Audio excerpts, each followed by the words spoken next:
राम जय सीताराम, भज प्यारे मन सीताराम, सीताराम सीताराम, भज प्यारे मन सीताराम। बोलो रघुपति राघव राजा राम, पतित पावन सीताराम। रघुपति राघव राजा राम, पतित पावन सीताराम।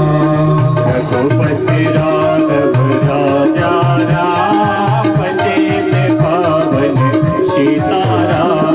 रघुपति राघव राजा राम, पतित पावन सीताराम। पतित पावन सीताराम। रघुपति राघव राजा राम, रघुपति राघव राजा राम, पतित पावन सीताराम। पतित पावन सीताराम।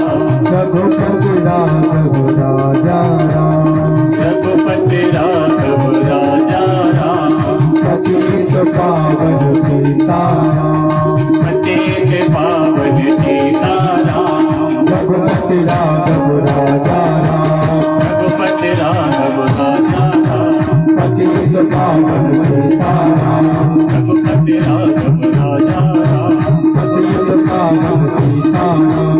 रघुपति राघव राजा राम। बोलिए सीताराम भगवान की जय।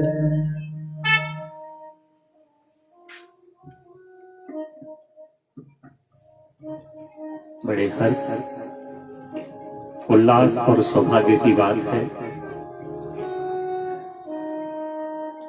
आप सभी भागवत सेवा समिति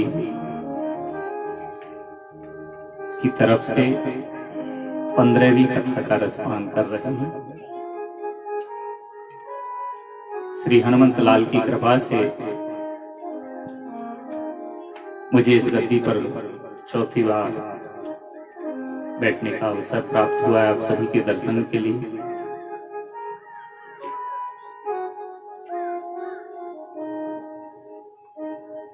गत पिछले 2 वर्षों से भगवान के दरबार में मेरी अनुपस्थिति, उसके लिए हनुमंत लाल स्वयं मति कारक है।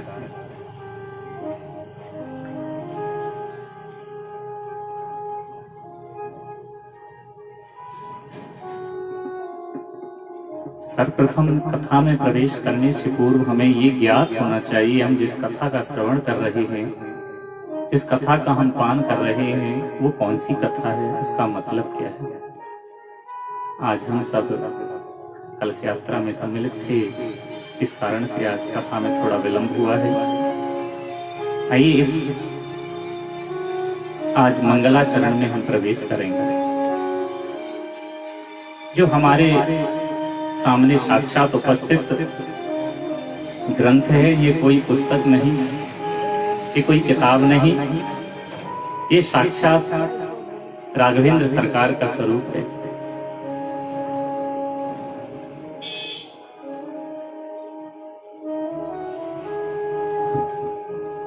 इसका वास्तविक नाम है रामायण,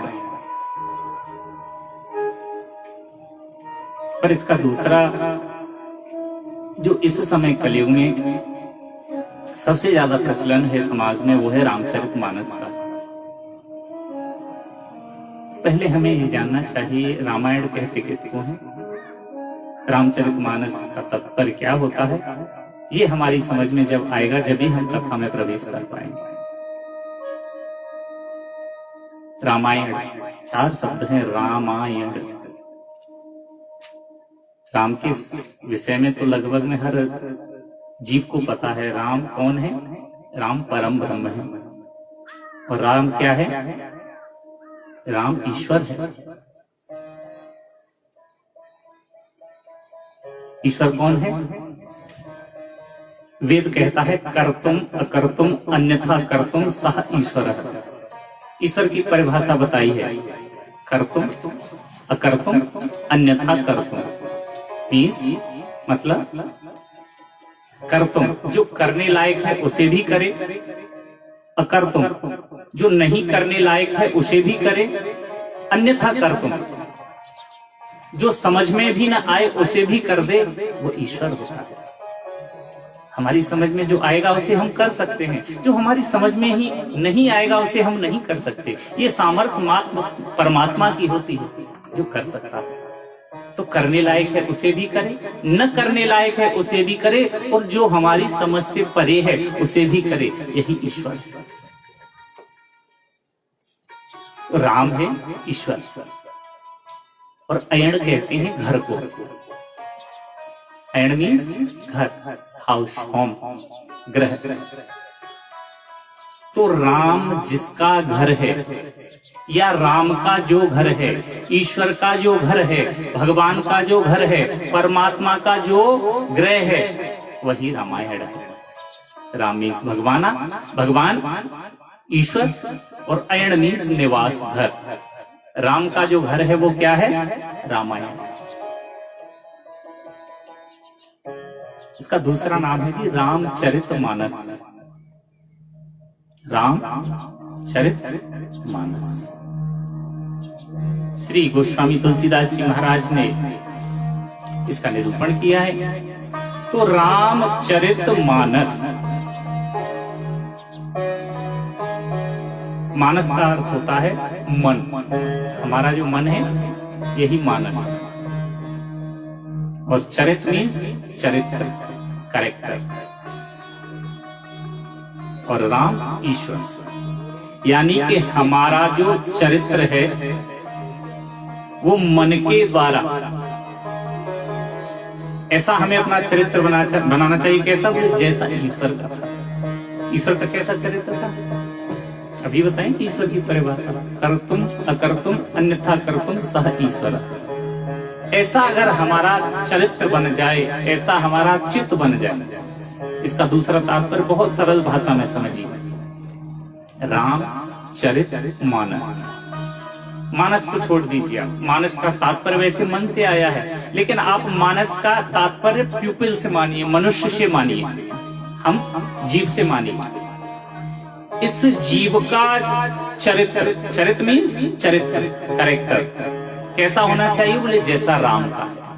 इस मनुष्य का चरित्र राम जैसा अगर हो जाए, वही रामचरितमानस है। इसीलिए इसको पढ़ने के बाद भी अगर हमारा मन, हमारा जो चरित्र है, अगर राम के किए हुए पर नहीं चल पाता, तो हमारा इसका सुनना निरर्थक है। अरे पूरा नहीं तो थोड़ा सा ही सही, लेकिन उसमें से कुछ न कुछ हमें प्राप्त होना चाहिए। राम कौन है? ईश्वर। राम ने जो किया वो हमें जीवन में करना चाहिए, वो जीवन में ध्यान रखिए। राम ने जो किया है वो जीव को करना चाहिए, और कृष्ण ने जो कहा है उसे जीव को करना चाहिए। कृष्ण ने जो किया है वो नहीं करना, कृष्ण ने जो कहा है। कृष्ण ने क्या कहा है? कृष्ण ने गीता का व्याख्यान किया है अपने मुख से। गीता साक्षात भगवान का मुख से कंठस्थ की हुई गीता, भगवान की वाणी है गीता। तो भगवान ने जो कहा है वो हमें करना है, कृष्ण ने जो कहा है वो करना है, और राम ने जो किया है वो करना है। हमारे सनातन धर्म में 3 ग्रंथों की बड़ी विशेषता बताई गई है। भागवत, गीता और रामायण। और तीनों शास्त्र अपने आप में निपुण है, पूर्ण है। एक है इसमें से योग शास्त्र, एक है वियोग शास्त्र, और एक है प्रयोग शास्त्र।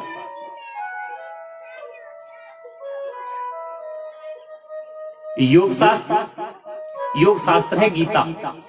गीता का अगर आप अध्ययन करेंगे, गीता आप पढ़ेंगे, तो आपको योग की प्राप्ति होगी। भगवान योगेश्वर है ना, तो भगवान ने जो योग के विषय में बतलाया है वो गीता में बतलाया है। जिनको योग चाहिए वो गीता का पठन पाठन करें। वियोग शास्त्र, वियोग शास्त्र है श्रीमद् भागवत। जिनको वियोग करना है, परिवार से अलग होना है, भगवान के चरणों में प्रीति अपनी उज्जवल करनी है, वो भागवत जी का पठन पाठन करें। योग, वियोग और तीसरा है प्रयोग। प्रयोग मीन्स यूजिंग, दैनिक प्रयोग में हम जो करते हैं। तो प्रयोग शास्त्र है रामचरितमानस रामायण। तो उसे आप प्रयोग कीजिए। उसका जिनको वास्तविकता में जीवन जीना है, प्रयोग करना है, वो रामायण का पठन पाठन करें। राम का जो चरित्र, ये रामचरितमानस में एक एक पात्र का चरित्र ऐसा है, अगर इसको हम ध्यान से पढ़ें और अपने जीवन में उतारें तो हमें कभी जीवन में कष्ट पाने की आवश्यकता नहीं पड़ेगी। इस रामचरितमानस का एक पात्र भगवान राम, भरत, लक्ष्मण, शत्रुघ्न, माँ सीता, कौशल्या, दशरथ। वास्तविकता में अगर हमें परिवार में रहना है तो इनसे सीखिए, इसको पढ़िए और अपने जीवन में ऐसा व्यवहार कीजिए। हमें भाई के प्रति कैसा व्यवहार करना चाहिए, ये हमें रामचरितमानस सिखाता है। भरत को देखिए भाई के प्रति कैसा व्यवहार करते हैं, माँ के प्रति कैसा व्यवहार होना चाहिए, वो राम जी से सीखिए। एक के प्रति कैसा व्यवहार रखते हैं, पिता के प्रति कैसा करना चाहिए, दशरथ जी से सीखिए। राम और दशरथ जी के बीच में सीखिए। तो एक एक पात्र हमें जीवन जीना सिखाता है रामचरितमानस।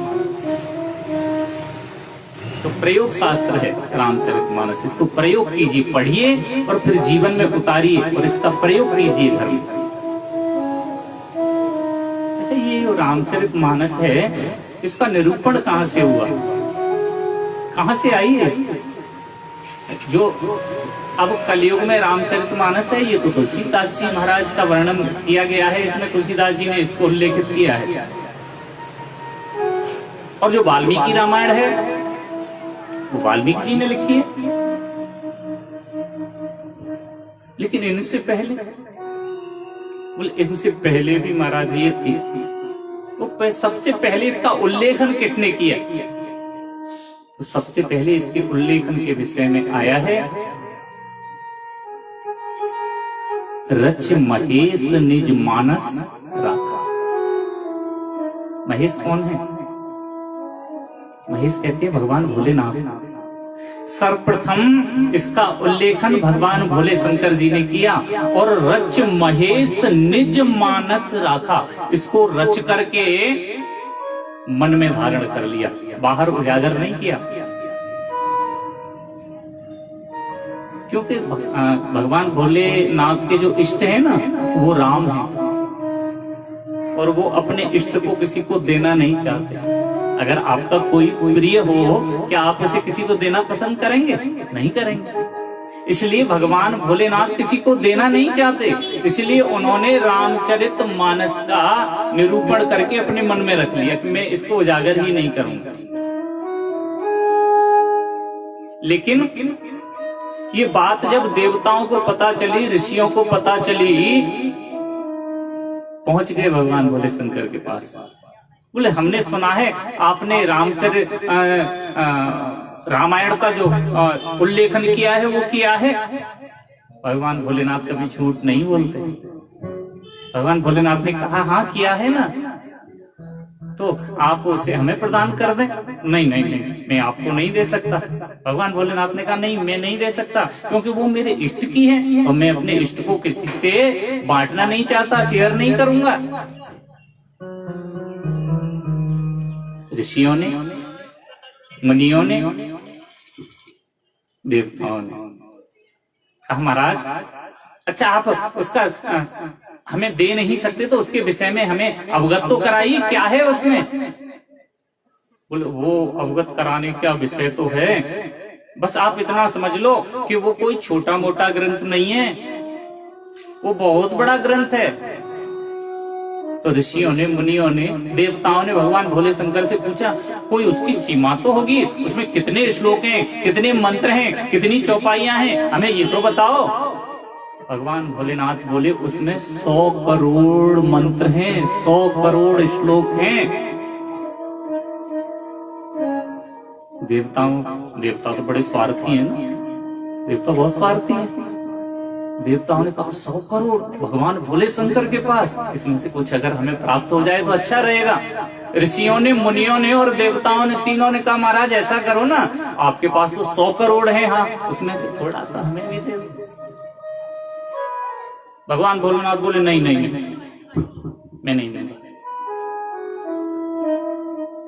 क्योंकि एक कहावत आती है, अधूरा ज्ञान हमेशा खतरनाक होता है। अधूरा ज्ञान खतरनाक होता है, इसलिए अगर मैंने तुम्हें इसमें से थोड़ा सा दे दिया तो ये खतरे की बात हो जाएगी। आहा, देवता बड़े स्वार्थी हैं। भगवान भोले शंकर से कहने लगे तो फिर ऐसा करो ना, कि अधूरा क्यों दे रहे हो, पूरा ही दे दो।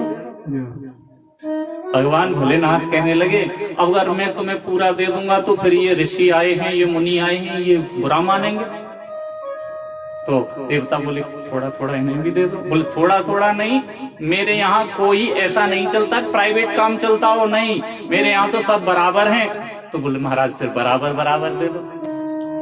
भगवान भोलेनाथ ने 100 करोड़ श्लोक की रामायण लिखी और आग्रह करने पर कहने लगे कि मैं इसे बराबर बराबर बांट देता हूं। तो कहते हैं 33 लाख तीनों को दे दिए, देवताओं को, ऋषियों को और मुनियों को। जब 33 लाख दे दिए तो 33 प्लस 33 कितने हो गए? 99 लाख। अब 99 लाख जब दे दिए तो 1 लाख बच गए। अब 1 लाख जब बचे तो देवताओं ने कहा महाराज आप तो ये कह रहे थे कि मैं अधूरा ज्ञान किसी को देता नहीं, इसलिए आप पूरा दीजिए ना।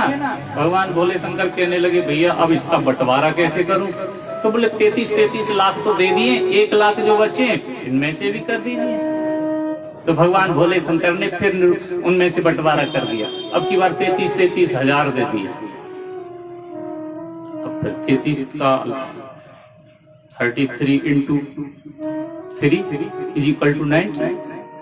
फिर वही 99 पे जाकर के बात अटक गई।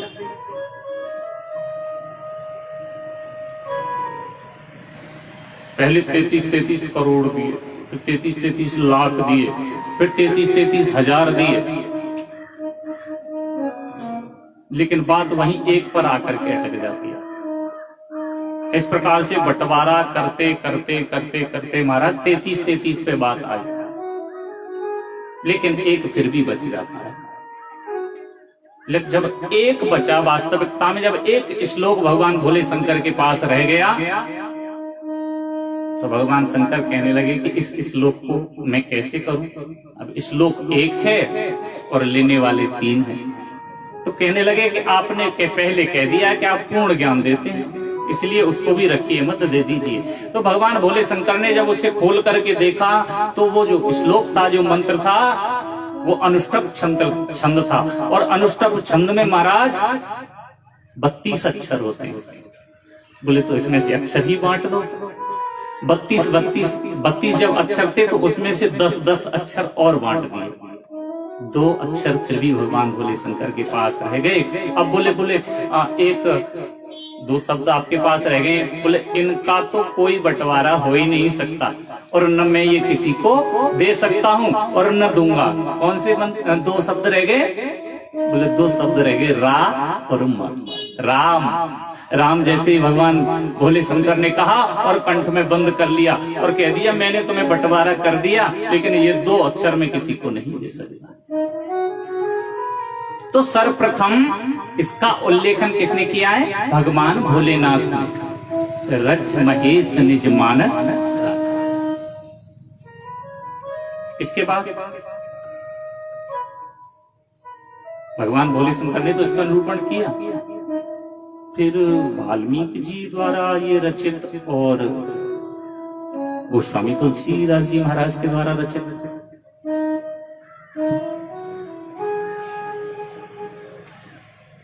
बहुत ध्यान से सुनिए।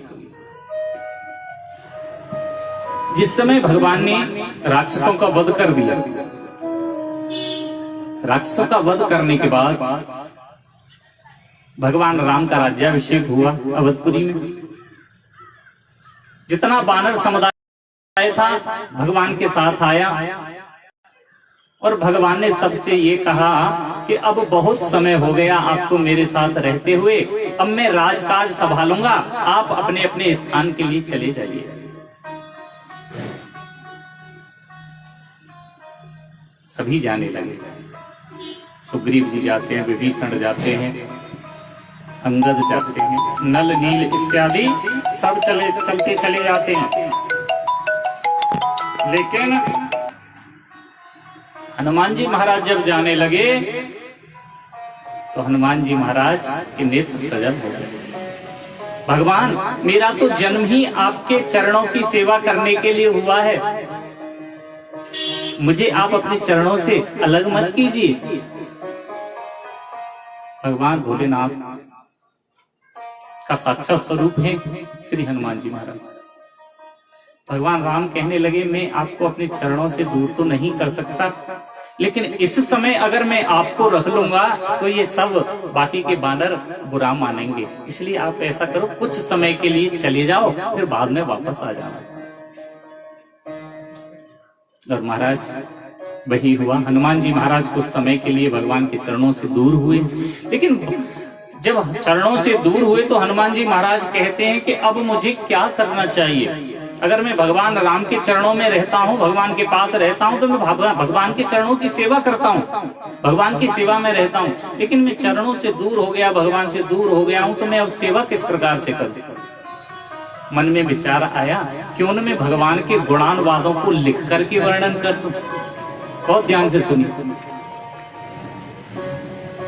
समुद्र के किनारे जाकर के श्री हनुमान जी महाराज बैठते हैं और अपने नाखूनों से भगवान का जो चरित्र है राम का, वो सारी राम कथा श्री हनुमान जी महाराज ने नाखून से पत्थरों पर लिख दी। और जब सारा चरित्र भगवान का पूरी रामायण लिख करके तैयार हो गई, अब मन में विचार आया कि अब तो बहुत समय हो गया, अब तो मुझे भगवान के पास चलना चाहिए और भगवान को जाकर के ये शुभ संदेश दूंगा कि मैंने आपका जो चरित्र था उसका निरूपण कर दिया है, मैंने लिख करके रामायण तैयार कर दिया। हनुमान जी महाराज ऐसा मन में सोच करके अवधपुरी में आ रहे हैं। जब भगवान का राज्याभिषेक हुआ तो उसके बाद आप सबको पता है माँ सीता का त्याग कर दिया। जब सीता जी का त्याग किया तो सीता जी वन में रहती हैं। वन में किसके पास जाकर के रहती हैं? वाल्मीकि मुनि के आश्रम। वहां जब सीता जी ने वाल्मीकि ऋषि को सारी कथा बताई तो उधर वाल्मीकि ऋषि जी के मन में विचार आया कि मुझे भगवान के गुणानुवाद लिखने चाहिए। सारे गुणानुवाद पूरी रामायण उधर वाल्मीकि जी महाराज ने लिख करके तैयार कर दी। और जब लिख करके तैयार कर दी तो वाल्मीकि जी के मन में आया, क्यों न इस ग्रंथ को ले जाकर के मैं भगवान राम को भेंट करूं, भगवान बड़े प्रसन्न होंगे। इधर हनुमान जी महाराज आ रहे हैं और इधर वाल्मीकि जी, दोनों एक साथ। जैसे ही दरबार में पहुंचे, हनुमान जी महाराज आगे थे। हनुमान जी महाराज जाकर के प्रणाम किया भगवान को और कहने लगे, प्रभु मैं आपके लिए एक बहुत सुंदर भेंट लेकर के आया हूं। लेकिन उसी समय पीछे से वाल्मीकि जी चले आए। वाल्मीकि जी महाराज के बगल में ऐसे रामायण लगी हुई है। भगवान ने देखा, ऋषि को प्रणाम किया और कहा, हे ऋषिवर आपका आगमन किस लिए हुआ है। इस सब विषय में हनुमान जी महाराज की बात को भूल गए भगवान कि हनुमान जी महाराज मुझे कुछ देने वाले हैं। क्योंकि संत अगर कहीं आ जाएं तो संतों का पहले सत्कार करना चाहिए और भगवान राम ने वही किया। वाल्मीकि जी ने तुरंत निकाल करके वो अपनी पोथी रामायण भगवान के समक्ष प्रस्तुत कर दी। प्रभु मैंने आपके गुणानुवादों का यहाँ इसमें उल्लेखन किया है, आपको ये मैं सप्रेम भेंट करने के लिए आया हूँ। जैसे ही भगवान राम ने उस वाल्मीकि रामायण को देखा, मन प्रसन्न हो गया। हनुमान जी महाराज के मन में विचार आया, एक संत ने रामायण लिखी है और इधर मैंने भी रामायण लिखी है, कहीं ऐसा ना हो कि मेरी रामायण अगर मैं भगवान राम को दूं तो कहीं ऐसा ना हो कि इनकी रामायण का जो प्रभाव है वो कहीं कम हो जाए, तो संत का अपमान हो जाएगा मुझसे। इसलिए इधर भेंट हुई। उधर हनुमान जी महाराज भगवान राम से कहते हैं मैं जरा अभी आता हूँ। भगवान राम बोले आप कुछ मुझे भेंट करना चाहते हैं? बोले थोड़ी देर रुको, इंतजार करो। ऐसा कहकर के हनुमान जी महाराज वापस गए, समुद्र के किनारे पहुंचे और जिन पत्थरों पर पूरी रामायण लिख रखी थी, हनुमान जी महाराज ने वो पत्थर उठा उठा करके समुद्र में फेंक दिए। जब हनुमान जी महाराज पुनः वापस आए, भगवान राम ने पूछा आप मुझे कुछ देने वाले थे? भगवान श्री हनुमान जी महाराज भगवान राम के चरणों में विनय करते हुए कहने लगे प्रभु मैं आपको वही देने वाला था जो वाल्मीकि जी महाराज आपको दे करके गए हैं। तो फिर आपने मुझे क्यों नहीं दिया? आप पहले आए थे, आपको पहले देनी चाहिए थी।